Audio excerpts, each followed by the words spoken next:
Monika, hei Anja, me ollaan täällä Viking Express-laivalla matkalla Tallinnaan ja sulla on tänään 80-luvun lauantaina bailataan vaan show luvassa.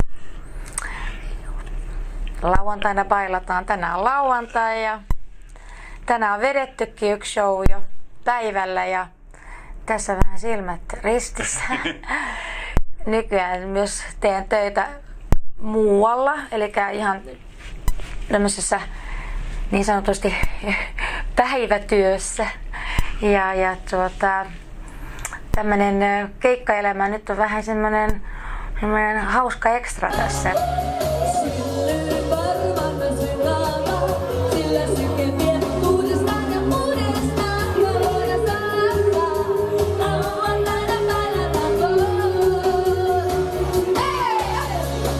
Ja menin 8.4 suoraan tämmöiseen, silloin se oli se alkukarsinnat.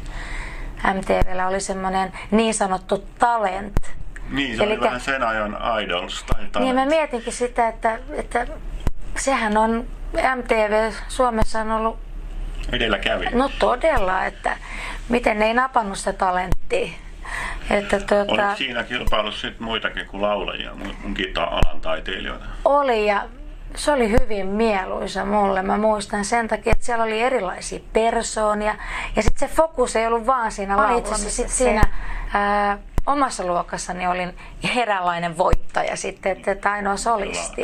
Sä pääsit sitten tekemään ihan ammattilaisten kanssa heti levyä ja joo, sitten mä oon lukenut jostain, että se levy oli niin kuin jo tavallaan valmis ja sitten odotettiin semmoista sopivaa hetkeä, että milloin niin kuin sitten lanseerataan maailmalle tai Suomelle.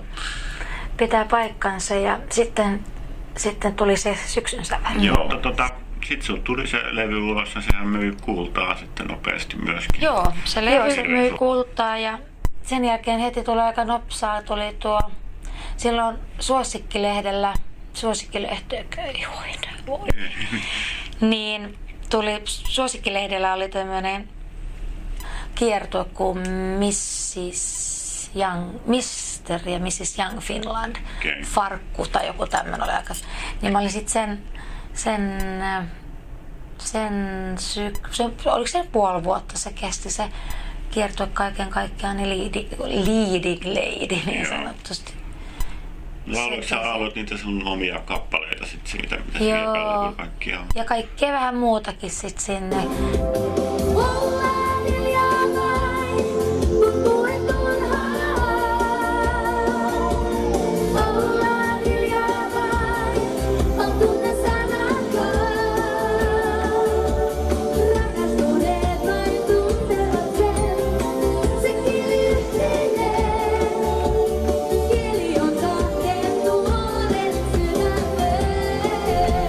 Musiikin tekeminen, siis mä oon aina tykännyt siitä ja minkä takia mä tein sitten sen päätöksen, että se oli sitten vuonna 1986 syksyllä, että mä haluan tehdä jotain muutakin, että olisin sitä voinut jatkaa, mutta se, että mä oon 15-16-vuotias siinä, niin mä tunsinkin itseni hyvin lapselliseksi. Niin.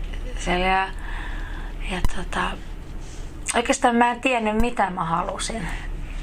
Niin mä päätin sitten, että se oli varmaan järkevä päätös siihen saumaan. Se oli järkevä päätös, mutta se teki kyllä hallaakin, koska mä suututin varmaan vähän tuottajia tämmöisiä, mutta se, että jos siinä on niinku siinä hommassa täysillä mukana, niin kyllä se sitten näkyy. Nythän sulla on sitten viime vuosina aktivoitu, tuli 2012 ja 2013 tuli peräti 2 uutta ruotsinkielinen levy ja sitten 2013 tuli se semmoista ihan reipastakin iskelmää tai semmoista vähän 80-luvunkin henkistä, niin kuin voisi sanoa. Mä tykkään siitä 2012 Personligt-levystä, eli se ruotsinkielinen levy, se on semmoinen mulle sydäntä lähellä oleva niin kuin levy, koska se kertoo mun elämästä ja siitä, miten mä oon niin kuin nähnyt asiat ja näin. Sitten kuulin, että myös UMK on nyt Joo, me laittanut biisin. Nohan mä aikaisemminkin Niin laitettu, mutta onko se nyt se, että kun mä oon sitä just 70-luvun ja 80-luvun ajan tämmönen Euroviisu-fan, niin onko se sitten se, että iskustunut minuun sitten sen tyyppisen musiikin, sen ajan musiikin tekeminen. Okei. Ja ei ole vielä ainakaan päästy. Mut jatkat yrittämistä No joo. mahdollisesti. Tänään meillä on ohjelmistossa Fame ja sitten meillä on Flashdance, What a Feeling sitä soundtrackista Flashdance, tai sitä musikaalista. Joo, Tanssimusiikista. Niin What a Feeling ja sitten meillä on Xanadu, meillä on sitten muutakin siellä, tietenkin nämä omat hitit. Ollaan hiljaa vain. Ja tää tunti vain ja Lauantaina bailataan vaan. lauantaina bailataan vaan, se on siellä ja sitten on tuo. Meillä on vielä Charlie Brown kyllä siellä. Okei. Jengi tykkää sitä kuuluvuorosta.